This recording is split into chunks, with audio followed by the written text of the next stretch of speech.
Standard students ஹாஃபில் எக்ஸாமுக்கு ஃபுல்லாக ப்ரிப்பேர் பண்ணிட்டு இருப்பீங்கன்னு நினைக்கிறேன். History, geography, civics, economics 2 mark 5 mark 8 mark எல்லாமே பார்த்துடலாம். கிட்டத்தட்ட வீடியோ ஒரு 5 to 6 minutes தான் இருக்கும். 2 மினிட்டுக்கும் காமிச்சிடறேன். இது இங்கிலீஷ் மீடியம், அப்புறம் மேப் உட்பட. சரியா? மேப் ஆல்ரெடி லைவ் எடுத்திருக்கேன். ஃபுல்லாக வீடியோவில் பாருங்கள். லைவ்லையும் எப்படி பார்க்குறதுன்ற சொல்லியிருப்பேன். தமிழ் மீடியம் சேம் ப்ரொசீஜர்ஸ் தான். 2 mark 5 mark 8 mark. So without ஆப்ஷனோட எல்லாருமே அட்டன் பண்ணலாம். So students, welcome to academic education channel. Okay, இப்போ டீச்சர்ஸ் பார்த்துட்டாலும் மறக்காமல் இந்த வீடியோ உங்கள் ஸ்டூடெண்ட் சர்க்கிளுக்கு ஷேர் பண்ணுங்கள். லைக் பண்ணாலும் லைக் பண்ணிவிட்டு பாருங்கள் ஸ்டூடெண்ட். ஸோ சயின்ஸ் எப்படி பண்ணியிருக்கீங்க அப்படின்றது மறக்காமல் கமெண்ட்ஸில் சொல்லுங்கள். ஆல்ரெடி சோசியலுக்கு லைவ் கொடுத்துருந்தேன். மேப்புக்கெலாம் கிட்டத்தட்ட 2.5 மணி நேரம் கொடுத்துருந்தேன். அந்த லைவில் செஷனில் போய் செக் பண்ணிக்கோங்க. இப்போ top most 2 mark 5 mark 8 mark எல்லாமே நம்ம செக் பண்ணிடலாம். ஓகேங்களா? ஹிஸ்ட்ரியில், ஜாகிரபியில், சிவிக்ஸில், எக்கனாமிக்ஸில். ஓகேவா? ஃபஸ்ட்டு 5 மார்க்ஸ் என்ன அப்படின்றத பார்த்தா தான் நிறைய பேர் ஸ்ட்ரகிள் பண்ணிட்டு இருக்கீங்க. 5 மார்க் 8 மார்க் பார்த்துருவோம். ஹிஸ்ட்ரியில் 5 மார்க் பொறுத்தவரை பார்த்துட்டிங்கன்னா, ஸோ வீடியோ ஸ்கிப் பண்ணாமல் பாருங்கள். இதை படித்தாலும் மேக்ஸிமம் 80+ எடுக்க முடியும். இதை ஃபுல்லாக படிங்க. அப்புறம் நான் கொஸ்டின் டெப்போஸ் நம்ம குரூப்பில் நான் ஷேர் பண்ணுவேன். டிஸ்கிரிப்ஷனில் குரூப்பில் ஜாயின் பண்ணிக்கோங்க. ஓகேவா? ஓகே, ஹிஸ்ட்ரியை பொறுத்தவரை 5 மார்க்ஸ் 8 5 மார்க் கொடுத்துருக்கோம். 8 5 மார்க்கு முக்கியமாக படிச்சிருக்கணும். அந்த 4 5 மார்க் போல்டில் இருக்குது இல்லையா, அதனே கொஞ்சம் இம்பார்ட்டன்ஸ் கொடுத்து எழுதி பார்த்துக்கோங்க. அப்புறம் ஜாகிரஃபி சேம் மேத்ஸ் தான். கிட்டத்தட்ட 9 5 மார்க்ஸ் கொடுத்துருக்கோம். அதில் ஃபஸ்ட்டு 5 மார்க் பார்த்துட்டிங்கன்னா கொஞ்சம் போல்டில் இருக்குது இல்லையா, அந்த ஃபஸ்ட்டு 5 மார்க்ஸ் நீங்கள் கொஞ்சம் முக்கியத்துவமாக எழுதி பார்த்துக்கணும். ரொம்ப ரொம்ப முக்கியம். ஓகேங்களா? ஃபஸ்ட்டு 5 மார்க்ஸ் படிக்க ஆரம்பிங்க. அடுத்து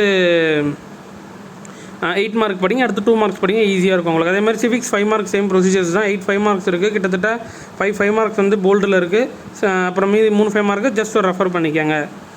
எக்கனாமிக்ஸு சேம் ப்ரொசீஜர்ஸ் தான். கிட்டத்தட்ட 9 5 மார்க்ஸ் கொடுத்துருக்கோம். அதில் அந்த what are the methods of calculation, gross domestic product, main objectives of new agriculture policies ரொம்ப ரொம்ப இம்பார்ட்டன்ட்டு. அப்புறம் 8 மார்க் கொஸ்டின்ஸ். இந்த 8 மார்க் கொஸ்டின்ஸை நிறைய பேர் ஸ்ட்ரகிள் பண்ணிட்டு இருக்கீங்க ஹிஸ்ட்ரியில். ஸோ கிட்டத்தட்ட 9 கொஸ்டின் கொடுத்துருக்கோம். அந்த 9 கொஸ்டின்ஸில் நீங்கள் ஒரு 5 கொஸ்டின்ஸ் ஸ்ட்ராங்காக படிச்சுட்டு மீதி 4 கொஸ்டின்ஸ் வந்து நீங்கள் லைட்டாக இப்போ ப்ரிப்பேர் பண்ணி பார்த்துக்கோங்க. டெஃபினட்டாக எல்லா கொஸ்டின்ஸும் உங்களால் அட்டன் பண்ண முடியும். ஓகேவா? ஓகே, நெக்ஸ்ட்டு பார்த்துட்டிங்கன்னா 5 மார்க்ஸ் எல்லாம் சொல்லிட்டேன். 8 மார்க்கு ஹிஸ்ட்ரியில் சொல்லிட்டேன். இப்போ 2 மார்க்ஸ் அப்படியே பார்ப்போமா? ஓகே, 2 மீடியத்துக்கு காமிக்கிறேன். கொஞ்சம் ஸ்லோவாக பாருங்கள். தமிழ் மீடியத்துக்கும் நான் காமிச்சிடுறேன். ஹிஸ்ட்ரி பொறுத்தவரை 2 மார்க்ஸ். இதில் என்னென்ன 2 மார்க்ஸ்லாம் இருக்குது அப்படின்றத கொஞ்சம் ஸ்ட்ராங்காக பாருங்கள். 15 கொஸ்டின்ஸ் கொடுத்துருக்குறேன்னா போல்டாக 15 கொஸ்டின்ஸை கொஞ்சம் ரிப்பீட்டடாக படித்து எழுதி பாருங்கள். அப்புறம் மீதி 15 கொஸ்டின்ஸை ஜஸ்ட் ஒரு கோ த்ரூ பண்ணிக்கோங்க. சரியா? அதே மாதிரி பார்த்தீங்கன்னா ஜாகிரஃபி பார்த்துட்டிங்கன்னா ஓரளவுக்கு எல்லாமே நீங்கள் படிச்சிருக்கணும். அதில் டிஃப்ரென்ஸ் பிட்வீன் இருக்குது, கிவ் த ரீசன் இருக்குது. அதெல்லாம் உங்களுக்குலாம் ரொம்ப ரொம்ப இம்பார்ட்டன்ட். 5 மார்க் கொஸ்டின்ஸில் கேட்பாங்க. அதனால் கொஞ்சம் கான்சன்ட்ரேஷன் பண்ணி படிங்க. இந்த பக்கம் ரைட் சைடில் பாருங்கள், கிவ் த ரீசன் இருக்கும். கிவ் த ரீசன் பொறுத்தவரை எல்லாமே நீங்கள் படிச்சிக்கோங்க. ஏன்னா கிவ் த ரீசனோட தான் அட்டாச்சாக அந்த டிஃப்ரென்ஸ் பிட்வீன் இருக்கும். டிஃப்ரென்ஸ் பிட்வீன் பாருங்கள் 17 தான் கொடுத்துருக்கேன். அதில் 10 வந்து ரொம்ப இம்பார்ட்டன்ட்டு. ஃபஸ்ட்டு 10 கொஞ்சம் இம்பார்ட்டன்ஸ் கொடுத்து படிச்சிக்கோங்க. எக்கனாமிக்ஸ் 2 மார்க் அப்படியே சைடில் காமிக்கிறேன், அப்படியே பாருங்கள். எக்கனாமிக்ஸ் 2 மார்க்ஸ் அப்படி இருக்குது. 2 மார்க்ஸ் இம்பார்ட்டன்ட்டு. மீதி 4 2 மார்க்ஸை ஜஸ்ட் ஒரு கோ த்ரூ பண்ணிக்கோங்க. அப்புறம் பார்த்திங்கன்னா சிவிக்ஸ் பார்த்துட்டிங்கன்னா சேம் ப்ரொசீஜர். 15 2 மார்க் இருக்கு இல்லையா, அதில் 10 2 மார்க்ஸ் வந்து கான்சன்ட்ரேஷன் பண்ணிக்கோங்க. மீதி 5 2 மார்க்ஸ் வந்து ஜஸ்ட் ஒரு ரிவைஸ் பண்ணிக்கோங்க. ஓகே, நம்ம மேப் வந்து தமிழ் மீடியம் பார்த்துட்டு அடுத்து நம்ம மேப்பு டைமில் இன்னும் நம்ம ரிவைஸ் பண்ணிடலாம். ஓகேங்களா? இது சேம் ஆஸ் தமிழ் மீடியத்துக்கும் பார்த்துட்டிங்கன்னா வரலாறில் உள்ள 5 மதிப்பெண் வினாக்கள் என்னன்றது செக் பண்ணிக்கோங்க. அப்புறம் பார்த்துட்டிங்கன்னா புவியியலும் செக் பண்ணிக்கோங்க, 5 மதிப்பெண் வினாக்கள். அப்புறம் பார்த்துட்டிங்கன்னா குடிமையியல் என்னென்ன கொஸ்டின்ஸ் அப்படின்றது பார்த்துக்கோங்க. அப்புறம் பொருளியல் உள்ள 5 மதிப்பெண் வினாக்களும் ஒரு கோ த்ரூ பண்ணிக்கோங்க. ஸோ வித்தவுட் ஆப்ஷனோட படிச்சிருக்கணும். அப்போ தான் எல்லா கொஸ்டின்ஸ் அட்டன் பண்ண முடியும். அது கவனமாக இருங்க. ஓகேங்களா? அப்புறம் வரலாற்றில் உள்ள 8 மார்க் கொஸ்டின்ஸு. ஓகேவா? அப்புறம் பார்த்திங்கன்னா எப்படி நம்ம அப்படியே வேறுபடுத்துக்க பார்த்துருவோம். அதாவது புவியியலில் டிஃப்ரென்ஸ் பிட்வீன். அப்புறம் பார்த்துட்டிங்கன்னா புவியியலில் காரணம் கூறுக, அதாவது அந்த கிவ் த ரீசன் சொல்லுவாங்க, தமிழில் காரணம் கூறுக. அப்புறம் 2 மார்க்ஸ் அப்படியே பாருங்கள். வரலாறில் என்னென்ன 2 மதிப்பெண் வினாக்கள் இருக்குது அப்படின்றத பாருங்கள். உங்களுக்கும் சேம் ப்ரொசீஜர்ஸ் தான். ஃபஸ்ட்டு 15 ஒன்னோடு வந்து கொஞ்சம் இம்பார்ட்டன்ஸ் கொடுத்து நீங்கள் படிச்சிக்கோங்க. நெக்ஸ்ட்டு 15 வந்து ஒரு ரெஃபர் பண்ணிக்கோங்க. ஓகேவா? ஓகே, நெக்ஸ்ட்டு பார்த்துட்டிங்கன்னா பொருளியலில் உள்ள 2 மதிப்பெண் வினாக்களை லைட்டாக நான் அப்படியே காமிக்கிறேன். ரைட் சைடில் இருக்கு இல்லையா, அது லைட்டாக பார்த்துக்கோங்க.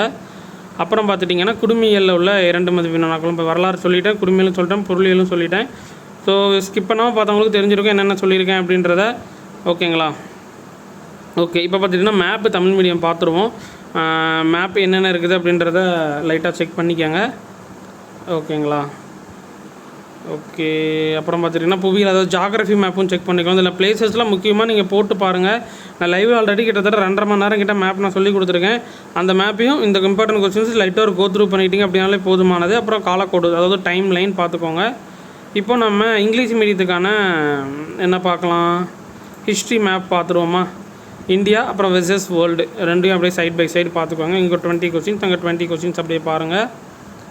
ஓகேவா? அப்புறம் அப்படியே இந்த கொஸ்டின்ஸ் பாருங்கள். அப்புறம் பார்த்தீங்கன்னா ஜாகிரஃபி மேப் அப்படியே பாருங்கள். ஜாகிரஃபி மேப் இந்தியா என்னென்ன இருக்குது அப்படின்றத பாருங்கள். ஸோ வித்தவுட் ஆப்ஷனோட அட்டன் பண்ணணும் அப்படின்னா இதில் உள்ள கொஸ்டின்ஸை நீங்கள் ஸ்ட்ராங்காக படிச்சிருக்கணும். அப்புறம் ப்ரீவியஸ் இயர் கொஸ்டின் பேப்பர்ஸும் நான் குரூப்பில் அப்டேட் பண்ணிடுவேன். சொன்ன மாதிரி மறக்காமல் குரூப்பில் ஜாயின் பண்ணிக்கோங்க. ஓகேங்களா? முடிஞ்ச அளவுக்கு இந்த வீடியோ ஃப்ரெண்ட்ஸுக்கு ஷேர் பண்ணுங்கள். டீச்சர்ஸ் பார்த்துட்டிங்கன்னா ஸ்டூடெண்ட்டுக்கு ஷேர் பண்ணுங்கள். டெஃபினட்டாக இது ஒரு யூஸ்ஃபுல்லான ஒரு வீடியோவாக இருக்கும். ஸோ சோசியல் சயின்ஸ் பொறுத்தவரை போர்ஷன்ஸ் கொஞ்சம் அதிகம். ஹிஸ்ட்ரியிலே கிட்டத்தட்ட நிறைய லெசன்ஸ் இருக்கும். ஜாகிரபி, சிவிக்ஸ், எக்கனாமிக் கிட்டத்தட்ட 25 லெசனுக்கு மேலே இருக்கும் சோசியலில். ஸோ அதில் உள்ள கொஸ்டின்ஸை வித்தவுட் ஆப்ஷனோட படிங்க. எல்லாருமே சூப்பராக எல்லா கொஸ்டின்ஸும் அட்டன் பண்ண முடியும். தேங்க்யூ.